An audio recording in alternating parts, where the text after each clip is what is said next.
Good morning. Good morning. Good morning. Good morning. આપણે exercise કરવાની છે. શું કરવાનું છે? એક્સરસાઇઝ. મારી સાથે ક્લેપ કરવાનું છે. Okay, let's start.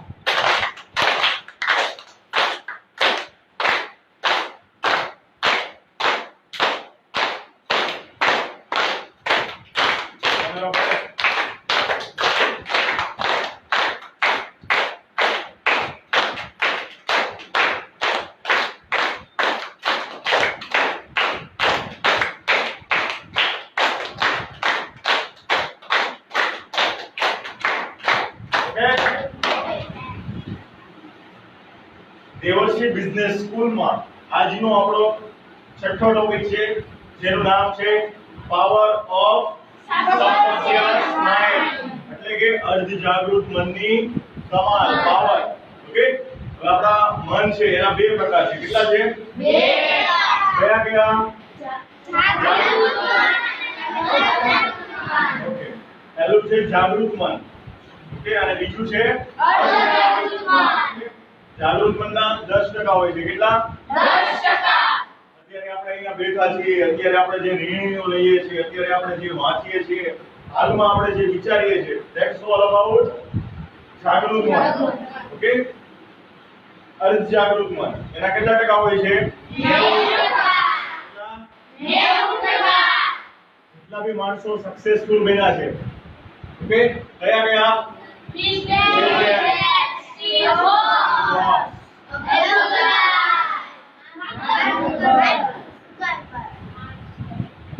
ઓકે, સમજાણું?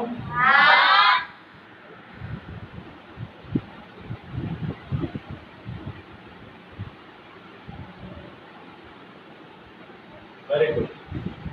ઓકે, સમજાણું? શું કરવાનું છે? પહેલી વસ્તુ અર્ધ જાગૃત મન. તો એ શું કામ કરે છે? તો કે માણસ ક્યારે વધારે વિચારી શકે? માણસ રાત્રે, આપણે જ્યારે સૂતા હોઈએ, રાત્રે સૂતા હોઈએ ત્યારે આપણે વિચારવાનું છે. અને કેવું વિચારવાનું છે? પોઝિટિવ. હવે સાંભળજો, કેવા કમાન્ડ આપવાના છે? તો કે સારા સારા અને પોઝિટિવ. હું પરીક્ષામાં ખૂબ સરસ રીતે સફળ થઈશ, હું ખૂબ સારા માર્ક લાવું છું, મારા અક્ષર ખૂબ સારા થાય છે, હું જીવનમાં ખૂબ સફળ થવાનો છું, મને ખૂબ સરસ આવડે છે, મને ટીચરો વધારે પસંદ આવે છે, મને મારા પિતા મને બહુ સારી રીતે સાચવે છે. કે હંમેશા જે સાચી વસ્તુ છે અને સારી વસ્તુ છે એના વિશે જ આપણે વિચાર કરવાનો છે. એ જ ઘટના આપણી જિંદગીમાં બનતી જાય છે. આપણે વિચારીએ કે અર્ધ જાગૃત મન પાસે એટલો પાવર છે કે આપણે કોઈ પણ જાતનો રોગ થયો હોય તો એમાંથી પણ આપણે બહાર આવી શકીએ છીએ. ઘણા બધા લોકો એવા છે કે જે પોતાના અર્ધ જાગૃત મનનો ઉપયોગ કરીને એ લોકો સફળ બન્યા છે. ઓકે, શેર કરવાનું રહી જાય. ઓકે, સમજાણું? કે શું કરવાનું છે આપણે? અર્ધ જાગૃત મન. તો એનાથી આપણે શું ફાયદા થાય છે? એનાથી આપણને શું ફાયદો થાય? તો કે જીવનમાં આપણે સારી રીતે આગળ વધી શકીએ છીએ. ઓકે, બિલ ગેટ્સ છે, બરાક ઓબામા છે, વિરાટ કોહલી છે, મહેન્દ્રસિંહ ધોની છે, એ બધા શું કરે છે? તો કે વિઝ્યુઅલાઇઝેશન કરે છે. શું કરે છે? વિઝ્યુઅલાઇઝેશન. સચિન તેંડુલકર શું કહે છે કે મેચ શરૂ થાય ને એ પહેલા તો હું વિચારી લઉં છું કે આજના દિવસે મેં સેન્ચુરી મારી દીધી છે, આજના દિવસે મેં સારા રન બનાવી દીધા છે. ગ્રાઉન્ડ પર જઈને તો મારે ખાલી રમવાનું હોય છે. ઓકે, જો એ લોકો એટલા બધા સક્સેસફુલ બની શકે છે તો પાવર ઓફ સબકોન્શિયસ માઇન્ડ નો ઉપયોગ કરીને, તો આપણે કેમ ન બની શકીએ? ઓકે, આપણે જીવનમાં જે સારું ઈચ્છતા હોય એના વિશે આપણે વિચારવાનું છે. આપણે ઘણી વખત એમ થતું હોય કે આપણે ઉઠાડવા માટે સવારે શું કહીએ છીએ? મમ્મી મને 6 વાગે ઉઠાડજો. ઓકે, આપણે મોબાઈલમાં એલાર્મ મૂકીએ છીએ. ઓકે, પણ જો આપણે સબકોન્શિયસ માઇન્ડને આપણે કહીને સૂઈએ રાતે કે મારે સવારે 6 વાગે ઉઠવાનું છે, મારે સવારે 6 વાગે ઉઠવાનું છે, તો એક સમય એવો આવશે કે 6 વાગ્યાનો 5 મિનિટની 10 મિનિટની કે એક્ઝેક્ટ 6 વાગે તમે ઉઠી જશો. આટલો પાવર હોય છે સબકોન્શિયસ માઇન્ડ પાસે, અર્ધ જાગૃત મન પાસે. તમે જે સફળતા ઈચ્છો છો એને તમારે જોવાની છે સામે. કે હમણાં એક્ઝામ આવવાની છે, એક્ઝામમાં હું પાસ થઈ ગયો છું, મને એવોર્ડ આપે છે, મને ટ્રોફી આપે છે, મારા આ વિષયમાં ખૂબ સારા માર્ક આવ્યા છે, આ વિષય મને ખૂબ પસંદ છે. તમે જેટલું સારું સારું વિચારો છો એટલી જ ઘટનાઓ તમારી સાથે બને છે. ઘણી વખત તમને એમ કીધું હોય છે કે ભાઈ આજના દિવસે ગણિતનું પેપર છે, ગણિતના પેપરમાં આવીને અમુક વસ્તુ તમે ભૂલી જાવ છો. તો એવું શા માટે બને છે કે સબકોન્શિયસ માઇન્ડ તમારું સ્વીકારી લે છે કે આ વસ્તુ મને યાદ રહેતી નથી. ધારો કે તમે તૈયારી કરીને આવ્યા, કોઈ શ્લોક છે એટલે તમને એક વખત એવો વિચાર આવે છે કે આ ભૂલી જઈશ તો, આ ભૂલી જઈશ તો, આ ભૂલી ગયો તો, આ ભૂલી ગઈ તો, અને બને પણ એવું જ છે પરીક્ષામાં તમે એ જ વસ્તુ ભૂલી જાવ છો. શા માટે? તો કે સબકોન્શિયસ માઇન્ડના કારણે. તમારું માઇન્ડ એવું સ્વીકારી લે છે કે આ વસ્તુ હું ભૂલી જવાનો છું અથવા તો આ વસ્તુ હું ભૂલી જવાની છું. ઓકે, તો એની પાસે એટલો પાવર છે. તમે શા માટે એવું વિચારો છો કે આ વસ્તુ ભૂલી જાવ તો, આ વસ્તુ ભૂલી જઈશ તો? નહીં, એવું ક્યારેય વિચાર લાવવાનો નથી. તમારે જો જે લાઈફમાં સક્સેસફુલ બનવું હોય, જેટલા બી લોકો હાઈ લેવલમાં સક્સેસ એચીવ કરેલા છે એવા તમે જો સક્સેસ એચીવ કરવા માંગતા હો તો તમારે આ વસ્તુનો પૂરેપૂરો ઉપયોગ કરવાનો છે. કયો? Power of subconscious mind, visualisation. તમારે વિઝ્યુલાઇઝેશન કરવાનું છે કે બીજા લોકો 25 વર્ષની ઉંમરે, 30 વર્ષની ઉંમરે એટલા બધા સક્સેસફુલ બની ગયા છે, તો આપણે 20 વર્ષની ઉંમરે, 22 વર્ષની ઉંમરે કેમ ના સક્સેસફુલ બનીએ? ઓકે, ઘણા બધા ઇન્ટરવ્યુ આપણે ન્યૂઝપેપરમાં વાંચતા હોઈએ છીએ, ઘણી બધી જગ્યાએ આપણને સાંભળવા મળતું હોય છે કે આ વ્યક્તિ આટલી નાની ઉંમરમાં સક્સેસફુલ બની ગયો. ઘણા બધા એવા છે કે 14-15 વર્ષની ઉંમરે બિઝનેસ સ્ટાર્ટ કરી દે છે અને બાકી લોકો કંઈ નથી કરી શકતા. શા માટે? એ લોકો એના સબકોન્શિયસ માઇન્ડનો અને વિઝ્યુલાઇઝેશનનો પૂરેપૂરો ઉપયોગ કરે છે. એટલા માટે જ એ લોકો સક્સેસફુલ બની ચૂક્યા છે. ઓકે, હવે પિયુષ આ બાજુ આવશે, 1 મિનિટ. ઓકે, હવે પિયુષ, એમને એમ કહેવામાં આવે કે તમારે આજે સ્પીચ આપવાની છે, તમારે આજે સ્પીચ આપવાની છે. પિયુષ છે એ પાકું કરીને પણ આવે છે કે ભાઈ મારે આ વિષય ઉપર સ્પીચ આપવાની છે, આ વિષય મારે લોકોને સમજાવવાનો છે. પણ પિયુષ રસ્તામાં આવતા આવતા એવું વિચારે છે કે કદાચ હું ભૂલી જઈશ તો, કદાચ મને યાદ નહીં રહેતો. અને હકીકતમાં પિયુષ સાથે પછી એવું જ બને છે કે અમુક ઘટના એ વાંચતો હોય છે, સમજાવતો હોય છે તો વચ્ચે ભૂલી જાય છે. પણ એવું ક્યારે આપણે વિચારવાનું નથી કે જ્યારે રસ્તામાં આવતો હોય ત્યારે કોન્ફિડન્સ સાથે, તમારો આત્મવિશ્વાસ એટલો હોવો જોઈએ કે તમે જે વિચારો છો એ વસ્તુ અહીંયા આવીને કહી શકો છો. તમારે એવું નથી બોલવાનું કે હું આ ભૂલી જઈશ તો, મને યાદ નહીં રહેશે તો.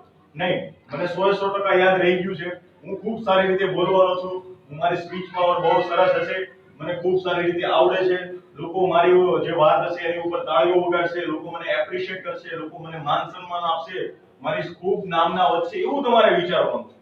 તમે અત્યાર સુધી શું વિચારતા હતા? તો કે નેગેટિવ વિચારતા હતા. એવું ક્યારેય વિચારવાનું નથી. તમારે શું વિચારવાનું છે? પોઝિટિવ. જે દિવસે તમારું પેપર હોય ને આગલા દિવસે, ત્યારે તમે આખા દિવસમાં જે વાંચ્યું હોય ને એનું તમારે વિઝ્યુલાઇઝેશન કરવાનું છે. શું કરવાનું છે? વિઝ્યુલાઇઝેશન. કઈ રીતે? તો કે આજના દિવસમાં મેં આ સવાલ વાંચ્યો, એના જવાબ આ આવે છે, આ ખરા ખોટા વાંચ્યા, એસાઇનમેન્ટમાંથી આ દાખલા ગણ્યાતા મેં, એ દાખલાની રકમ આ રીતે આવે છે, આ રીતે શરૂ થાય છે, આ રીતે પૂરું થાય છે. તો એ રીતે તમે જો વિઝ્યુલાઇઝેશન કરો છો તો તમે અન્ય વિદ્યાર્થીઓ કરતા વધારે સારી સફળતા મેળવી શકો છો. Okay, thank you. ઓકે, તો આ રીતે તમે સબકોન્શિયસ માઇન્ડનો ઉપયોગ કરી શકો છો અને તમે સફળ બની શકો છો. એક સર્વે એવો કરવામાં આવ્યો હતો કે ભાઈ એક બાજુ 10 દર્દીઓ છે. ઓકે, કેટલા દર્દીઓ છે? 10. આ બાજુ પણ 10 દર્દીઓ તાવના છે, આ બાજુ પણ 10 દર્દીઓ તાવના છે. એક જે તાવનું ગ્રુપ હોય છે 10 લોકોનું, એને સાચી દવા આપવામાં આવે છે. ઓકે, તાવની જે દવા આવતી હોય એ જ આપવામાં આવે છે અને આ લોકોને સુગરની દવા આપવામાં આવે છે. શું મતલબમાં? ખાંડની એવી, એને કોઈ દવા ન હોય, ખાલી ખાંડની એક કેપ્સ્યુલ હોય એ આપવામાં આવે છે અને કહેવામાં આવે છે કે ઓલા 10 ને જે દવા આપી છે ને એ જ દવા તમને આપેલી છે. મીન્સ કે આપણું જે સબકોન્શિયસ માઇન્ડ છે, અર્ધજાગૃત મન એવું સ્વીકારી લે છે કે એને સારું થઈ જશે, આપણને સારું થઈ જશે, એને જે દવા આપી છે એ જ દવા આપણને આપી છે. એટલે ખરેખર આ દવાનો કોઈ પાવર નથી હોતો અને આ હકીકતમાં દવાઈ નથી હોતી, છતાં બી આપણને સારું થઈ જશે. શા માટે? કે આપણા મગજમાં, આપણા મનમાં એક એવી વસ્તુ આવી ગઈ છે કે આનાથી મને સારું થઈ જાય. આપણે ઘણી વખત દવા લેતા હોય તો આપણે બીમાર પડ્યા હોય એટલે આપણે નજીકના દવાખાને જઈએ, ત્યાંથી આપણને સારું ન થાય એટલે આપણે પહેલો વિચાર આવે કે આપણે ઓલો દવાખાને ગયા હતા એ જ આપણને, એનાથી જ આપણને સારું થાય છે. શા માટે? અને હકીકતમાં એ તમને દવા કઈ નથી આપે ને તોય એમને તમને સારું થઈ જાય છે. શા માટે? કે તમારા અર્ધજાગૃત મનમાં એક કેસેટ ફિટ થઈ ગઈ છે કે આ વ્યક્તિ છે એની દવાથી જ મને સારું થાય છે. દવા બધી જગ્યાએ સરખી જ મળે છે, છતાં બી આપણા મગજમાં એવું ફિટ થઈ ગયું છે કે આ જ વ્યક્તિની દવાથી મને સારું થાય છે, એટલે આ માટે આપણી સાથે એવું જ બને. ઓકે, ચાલો કોણ કહેશે મને અર્ધજાગૃત મન કોને કહેવાય? યસ, શું કહેવાય અર્ધજાગૃત મન? અર્ધજાગૃત મન એ આપણે મગજમાં જે રાત્રે વિચારીએ એ સવારે જાગૃત મનને કહીને જાગૃત મનમાં ફિટ થઈ જાય છે અને એ જ આપણે કરીએ છીએ. ઓકે, સરસ. ચાલો બીજું કોણ કહેશે? ચાલો બીજું કોણ કહેશે મને? એટલે અર્ધજાગૃત મનના કેટલા પર્સન્ટેજ હોય છે, કેટલા ટકા કામ કરે છે? 90%. ઓકે, કેટલા? ઓકે, સરસ.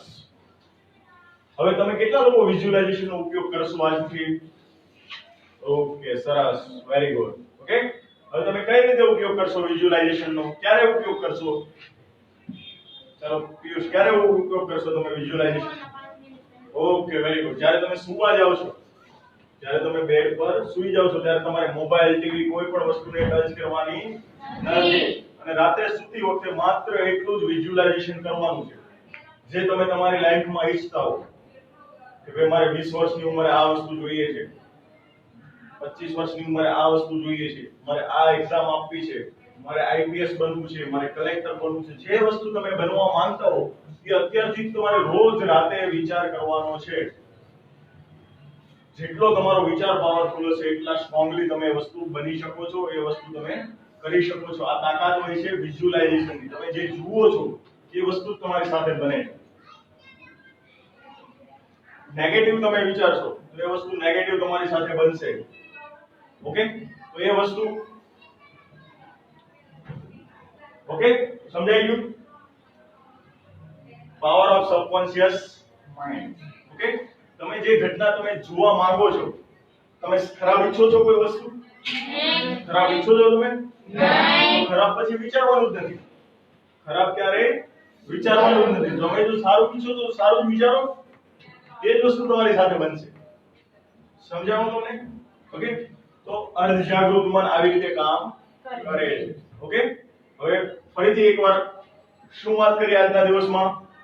Yes, yes.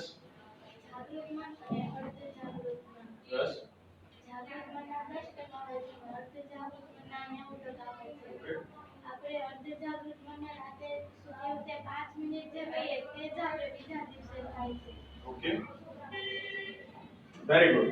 ઘણી વખત આપણે વિચાર આવતો હશે કે આજે મેં વિચાર્યું હતું ને એ જ બધું બન્યું. આપણે એવું થતું હશે કે આવું મેં વિચાર્યું હતું ને કે આ આવું થશે, એવું જ થયું. પણ એ કઈ રીતે થયું છે? તો કે આપણા અર્ધજાગૃત મને કમાન્ડને એક્સેપ્ટ કરી લીધો છે ને એ જ ઘટના આપણને બને છે. ઓકે, આપણે વિચારીએ છીએ કે કેરી લઈ આવ્યા છે પણ આ ફળ પાણીમાં પલળી ગયેલી છે ને, આ બગડી ગયેલી જશે, બગડી ગયેલી જશે, બગડી ગયેલી જશે. પછી ખોલવા જાવ ને તો બગડી ગયેલી જ નીકળે. શા માટે? કે આપણે એક મગજમાં ફિટ કરી દીધું છે કે આ વસ્તુ આમ થશે એટલે એમ જ થાય છે. આપણે ઘણી વખત આપણે કોઈને કહેતા હોય બાઇક ધીરે ચલાવજે નહીં તો એક્સિડન્ટ થશે, ધીરે ચલાવજે નહીં તો એક્સિડન્ટ થશે, ધીરે ચલાવ, અને એની હારે જ એક્સિડન્ટ થાય.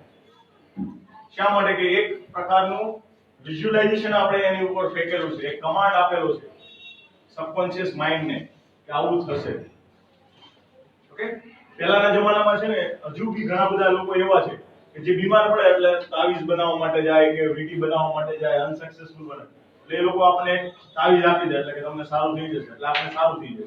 તો તાવીઝમાં કોઈ પાવર છે નહીં, પણ એ જે શબ્દો છે ને એમાં પાવર છે.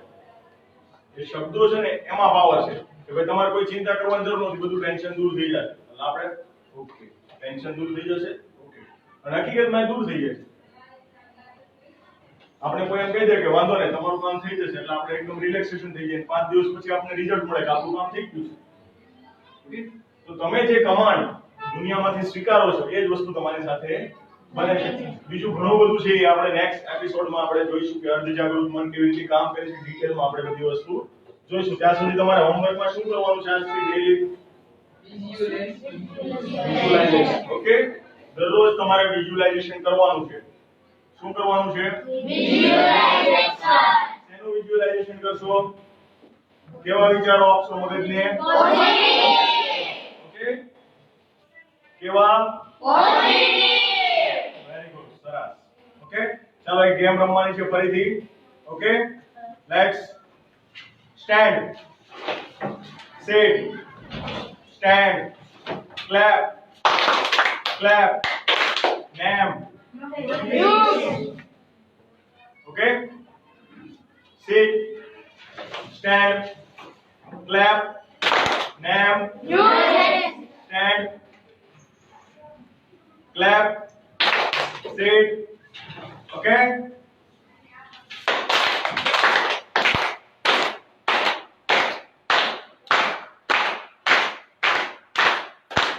Okay. એક પછી એક સ્ટુડન્ટ્સ બધા આવશે. ચાલો ઝડપથી ઓનલી આ બે લાઈન ઝડપથી આવી જાય આ બાજુ. ઓકે, ચાલો આવી જાઓ બાજુ. છોકરાઓ આ બાજુ, છોકરીઓ આ બાજુ. ઓકે, દેવર્ષી બિઝનેસ સ્કૂલ બોલો બધા. Thank you very much. Thank you very much.